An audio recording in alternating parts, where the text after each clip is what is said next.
Welcome to Sri's math class. NMS exam math பேப்பரில் அடுக்குக்குறி எண்கள் சம்மந்தமாக ஒரு 2 கேள்வி கேட்பாங்க. ஸோ அதில் அந்த அடுக்குக்குறி எண்கள் வச்சு கேட்க வேண்டிய கேள்விக்கு ஒரு ஷார்ட் கட்டாக நம்ம ஈஸியாக ஆன்சர் கண்டுபிடிக்கலாம். ஸோ அது என்ன டெக்னிக்குன்னு நான் இப்போ சொல்கிறேன். ஸோ இப்போ இந்த டேபிள் மட்டும் பாருங்கள். தரப்பட்ட எண்ணின் 1ஆம் இலக்கம், அடுத்தது ஒற்றைப்படை எண் அடுக்கின் விரிவாக்கத்தின் 1ஆம் இலக்கம், இரட்டைப்படை அடுக்கின் விரிவாக்கத்தின் 1ஆம் இலக்கம். ஸோ இதில் தரப்பட்ட எண்ணோட 1ஆம் இலக்கம் 1ஆக இருந்தால் அடுக்கு என்னவா இருக்கு அப்படின்னு பார்க்கணும். அடுக்கு ஒற்றை எண்ணா இருந்தா, ஸோ தரப்பட்ட எண் இப்போ 21ன்னு வச்சுக்கலாம். இப்போ இதனுடைய அடுக்கு 13 அப்படின்னு இருக்குன்னா, இந்த தரப்பட்ட எண்ணோட 1ஆம் இலக்கம் 1, இந்த 1, அடுக்கு ஒற்றை எண். ஸோ 1ஆம் இலக்கத்தோட அடுக்கு ஒற்றை எண்ணாக இருந்தால் எதில் முடியும்? இதோட ஆன்சர் எதில் முடியும்னா முடியக்கூடிய, அதாவது 1ஆம் இலக்கம் 1. அதே மாதிரி இதனுடைய அடுக்கு இப்போ 21ன் அடுக்கு 14ன்னு வச்சுக்கலாம். அப்போ 14 அப்படிங்கிறது இரட்டை எண் இல்லையா? அப்படி இருந்தாலும் இதனுடைய விடை எதில் தான் முடியும்? 1ல் தான் முடியும். ஸோ அதை தான் இந்த டேபிள் சொல்லுது.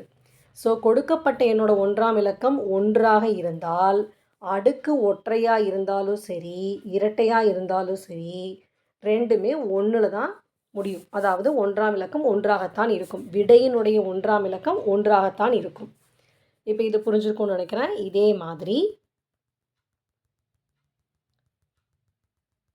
அடுத்தது தரப்பட்ட எண்ணின் 1ஆம் இலக்கம் 5ஆக இருந்தால், இப்போ ஃபார் எக்ஸாம்பிள் 25ன்னு வச்சுக்கலாம்.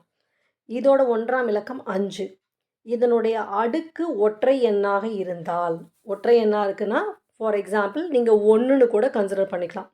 அப்போ எதில் முடியும்? 5ன் அடுக்கு 1 எதில் முடியும்? 5ல் தான் முடியும்.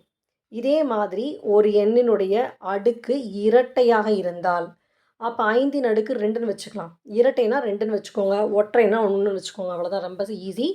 5ன் அடுக்கு 2 அப்படின்னா 5ன் அடுக்கு 2ஓட ஆன்சர் என்ன? 25. அப்போ எதில் தான் முடியும்? 5ல் தான் முடியும்.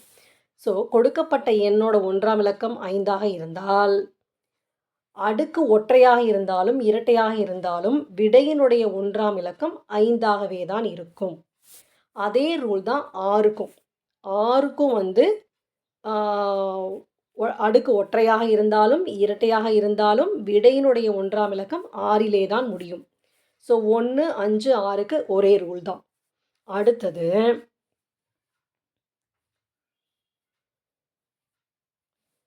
நாலு. இப்போ கொடுக்கப்பட்ட எண்ணினுடைய 1ஆம் இலக்கம் 4ஆக இருந்தால், இப்போ ஃபார் எக்ஸாம்பிள் 14ன்னு வச்சுக்கலாம். இதனுடைய அடுக்கு ஒற்றை எண்ணாக இருந்தால், ஒற்றைனா நான் என்ன சொன்னேன்? அது என்னவாக இருந்தாலும் நீங்கள் 1ன்னு நினச்சிக்கோங்க. அப்போ 4ன் அடுக்கு 1, 4ன் அடுக்கு 1ஓட ஆன்சர் என்ன? 4. ஸோ 4ல் முடியும். இதே தரப்பட்ட எண்ணினுடைய அடுக்கு இரட்டை எண்ணாக இருந்தால், இரட்டை எண்ணுனா நீங்கள் 2ன்னு வச்சுக்கோங்க. அப்போ 4ன் அடுக்கு 2, அது 16. அப்போ எதில் முடியுது? 6ல் முடியுது. ஸோ இதுதான் ஷார்ட்கட் டெக்னிக். ஸோ இதை யூஸ் பண்ணி அது என்ன நம்பர்னே நீங்கள் ஒன்றும் இது பண்ணிக்க வேண்டியதில்லை. ஒற்றையாக இருந்தால் 1ன்னு வச்சுக்கோங்க, இரட்டையாக இருந்தால் 2ன்னு வச்சுக்கோங்க. 4ன் அடுக்கு 1, 4ன் அடுக்கு 2. 1ன்னா 4ல் முடியும், 2ஆக இருந்தால் 6ல் முடியும். அவ்வளோதான்.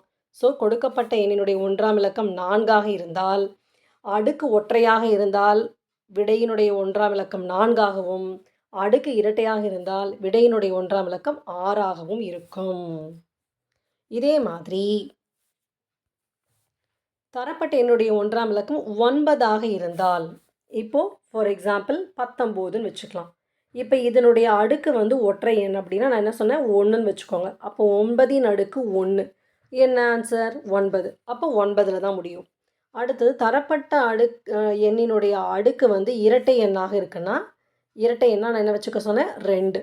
அப்போ 9ன் அடுக்கு 2 போட்டோன்னா 81. அப்போ இதனுடைய 1ஆம் இலக்கம் என்ன? 1. ஸோ இந்த டேபிளை மட்டும் நீங்கள் தெரிஞ்சு வச்சிட்டிங்க அப்படின்னா, இந்த மாதிரி எந்த நம்பர் வந்தாலும் இதை நீங்கள் ஆன்சர் பண்ணிடலாம். இந்த மாதிரி கொஸ்டின்ஸ் அந்த எக்ஸாமில் 1 or 2 கொஷின்ஸ் கண்டிப்பாக வருது. சேம் கொஷின் ரிப்பீட் கூட ஆயிருக்கு. ஸோ அது எல்லாமே அந்த ப்ரீவியஸ் வீடியோவில் அந்த கொஸ்டின் எந்த வருஷம் கேட்கப்பட்டிருக்கு அப்படிங்கிறதோடவே நம்ம வந்து கொடுத்துருக்கோம். ஸோ அதை பார்த்தீங்கன்னா உங்களுக்கு ரொம்ப யூஸ்ஃபுல்லாக இருக்கும். ஸோ இதில் ஒரு சில எக்ஸாம்பிள்ஸ் கீழே இப்போது 264 அடுக்கு 103 விரிவின் 1ஆம் இலக்கம். ஸோ இப்போ நம்ம இங்கே என்ன பண்ணணும், இங்கே என்ன நம்பர் இருக்குது, 4 இருக்கு இல்லையா. ஸோ இதனுடைய 1ஆம் இலக்கம் 4, அடுக்கு வந்து 103. 103ங்கிறது ஒற்றை எண். ஸோ ஒற்றை எண்ணா ஓ போட்டுக்கலாம். ஸோ ஒற்றை எண்ணா என்ன சொன்னேன், 1 போட்டுக்கணும். ஸோ 4 அடுக்கு 1 ஆன்சர் என்ன, 4. ஸோ 4 தான் ஆன்சர். அடுத்த கொஸ்டின், இங்கே 1ஆம் இலக்கம் 6 இருக்குது. 6னுடைய அடுக்கு 75. 75ங்கிறது ஒற்றை எண். ஒற்றை எண்ணா என்ன சொன்னேன், 1 போட்டுக்கலாம். ஸோ 6 அடுக்கு 1ஓட ஆன்சர் 6. ஸோ 6ல் தான் முடியும். அடுத்தது 709 அடுக்கு 24. இதனுடைய 1ஆம் இலக்கம் 9, அடுக்கு வந்து 24. அப்போ அது ஒரு இரட்டை எண். இரட்டை எண்ணா 2 போட்டுக்கலாம். ஸோ 9 அடுக்கு 2 81. அப்போ எதில் முடியுது, 1. So 1 is the right answer. அடுத்தது 111 அடுக்கு 11. இதில் 1ஆம் இலக்கம் 1. 11 அப்படிங்கிறது வந்து ஒற்றை எண். ஸோ ஒற்றை எண்ணா 1 போட்டுக்கலாம். ஸோ 1 அடுக்கு 1 1. நெக்ஸ்ட்டு 346 அடுக்கு 102. ஸோ இதில் 1ஆம் இலக்கம் 6, அடுக்கு வந்து இரட்டை எண்ணாக இருக்குது. அப்போ 6 அடுக்கு இரட்டை எண், அதை வந்து 2ன்னு வச்சிட்டோம் அப்படின்னா 6 அடுக்கு 2ஓட ஆன்சர் என்ன, 36. அப்போ எதில் முடியும், 6.